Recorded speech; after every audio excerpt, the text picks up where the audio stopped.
everyone! Today's video is a review of Frozen by Melissa De La Cruz and Michael Johnston. I got sent this by Penguin in exchange for an honest review, and that is what you are about to see. I'm very upset to say that this book I did not like. It's probably the worst book I've read all year. I ended up only giving this 1.5 stars on Goodreads, which is the lowest I've done a book in a very long time. The synopsis. This book is a dystopian fantasy. The weather of the world has returned to an ice age type weather so that it's freezing all the time. The whole world is polluted. The oceans are basically acid because everyone's poor, everyone is starving, you can't find clean water anywhere, there's no food left, and it's just horrible. However, in this world there are magical elements, but there are some people that are marked, and that basically means they have a power.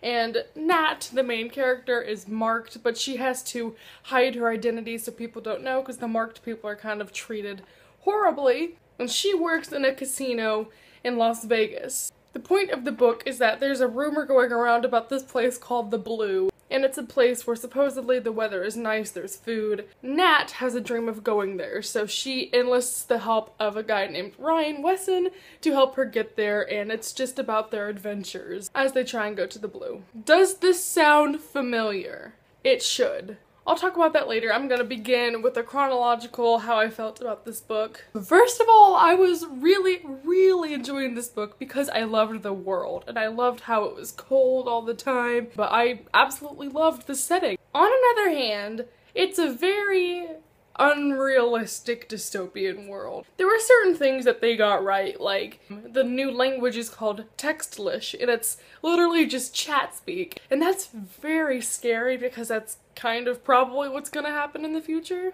But then we get into the whole thing about like the new technology they have and the currency system they use and just a bunch of little small things like that.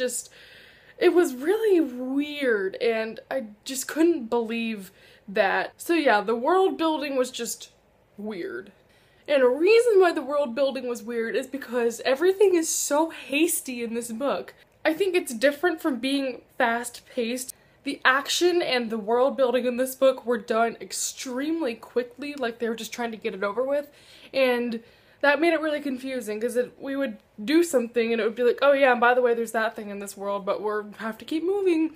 We don't get a good explanation of the world. And like I said, the actions were hasty. It's like something would happen in half a page, like something major, and then it would be like, wow, that was horrible. Wow, we almost died. But like, there was no length to the action, so it felt very brief and not important, but it was.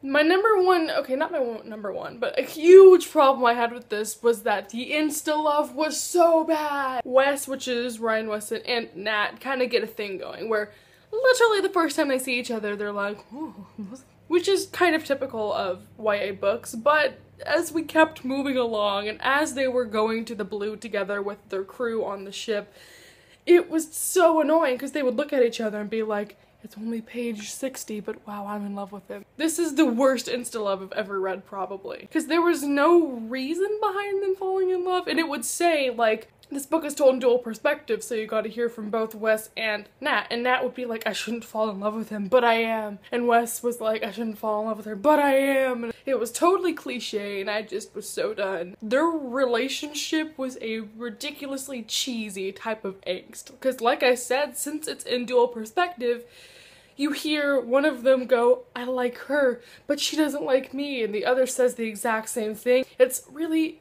irritating to the reader to be like, I did not ship them by any means, because they were just two random characters that I didn't care about. And I'm gonna show you this because I swear, the entire book I was so annoyed because I was like, this is literally Under the Never Sky with a different title.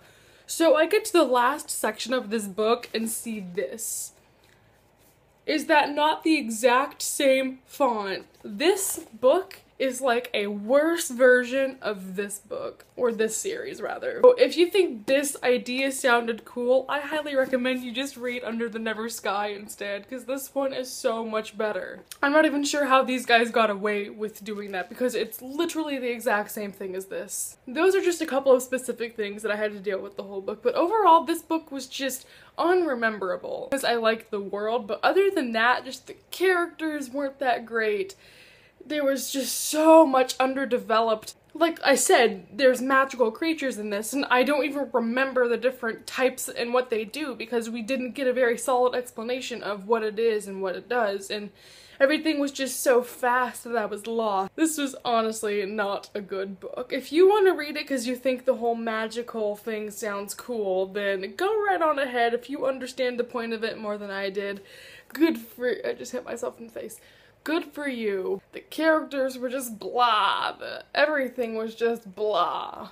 So that about wraps up my review. I hope you got the general gist of it, because it's really hard to review this as a whole because there's just so many small individual things that annoyed the crap out of me. Thank you for watching this review. I'm sorry there's been so many of them lately. I'm finally getting around to reading them all though, so that's good, right? I will see everyone next time. Goodbye.